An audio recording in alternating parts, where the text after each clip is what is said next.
Before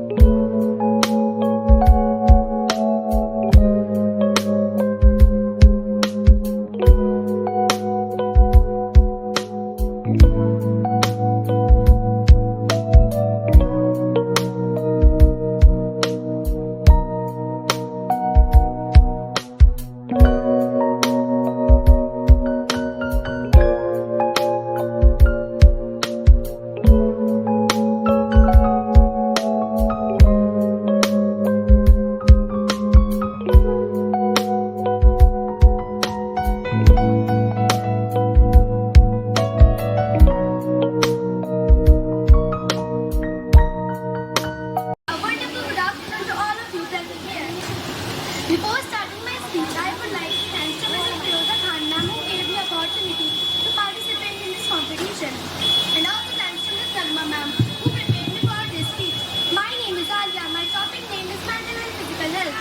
In our journey through life, we often overlook the interconnection between mental and physical health. Our bodies and minds are not separate entities but interconnected and set neglecting one invariably affects the other.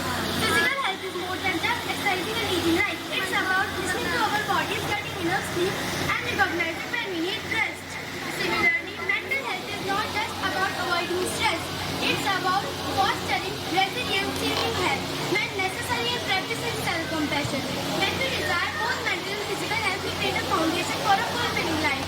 We become better equipped to handle life challenges, more resilient in the face of adversity, and capable of experiencing deeper joy and fulfillment.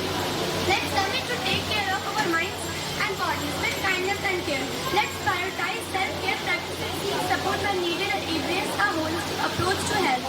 By doing so, we not only improve our own but also contribute to a healthier, happier society. Thank you.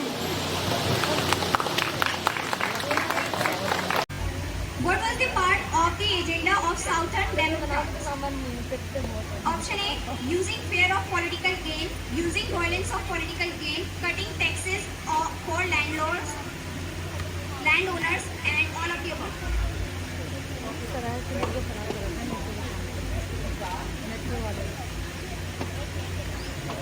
Answer C. The answer is incorrect.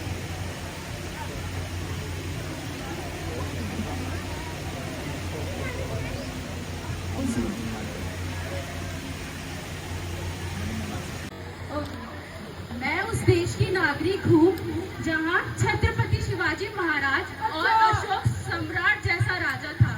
मैं उस देश की नागरिक हूँ जहाँ हर 50 मील पर रूप, मजहब, पहनावा बदल जाता है। मैं उस देश की नागरिक हूँ जिसे अपने भूगोल से पहले इस ब्रह्मांड का भूगोल समझ आता है। मैं उस देश की नागरिक हूँ जहाँ डाल डाल पर सोने की चिड़िया को पाया जाता है। Very good evening, all of you. My name is मुस्कान खान.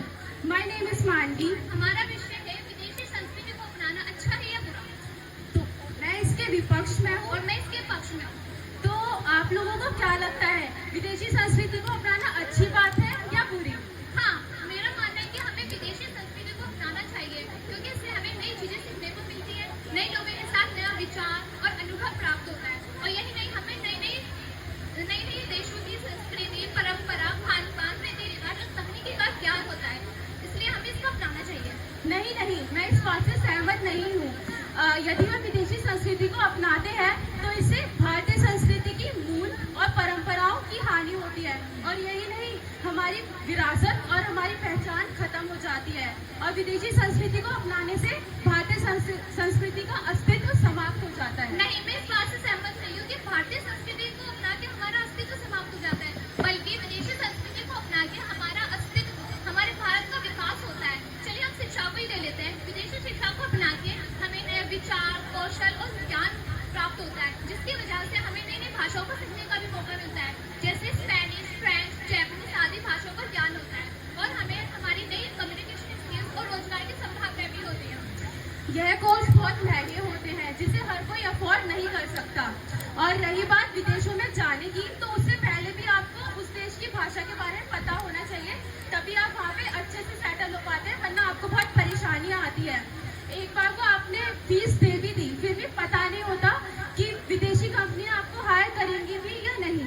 अगर हम देखें एमबी ग्रेजुएट जो एसएससी डिग्री लेकर आता है उसको लीडरशिप में बेटर अपॉर्चुनिटी मिलती है और उसके करियर तेजी से ग्रोथ होता है। और रही बात, कुछ विद्यार्थी वही सेटल हो जाते हैं जिसकी वजह से भारत में बड़ी मात्रा में फॉरेन मनी आता है और भारत की इकोनॉमी भी ग्रोथ होती है। यदि मैं एमएनसीज की ही बात करूं तो वहाँ पे जॉब लेने के लिए हमें पर्टिकुलर नॉलेज की ज़रूरत होती है और एक वहाँ पे एजुकेशन क्राइटेरिया यानी शिक्षा मानदंड होता है जिसे कम शिक्षित लोग नहीं ले सकते और विदेशी कंपनी हायर नहीं करती।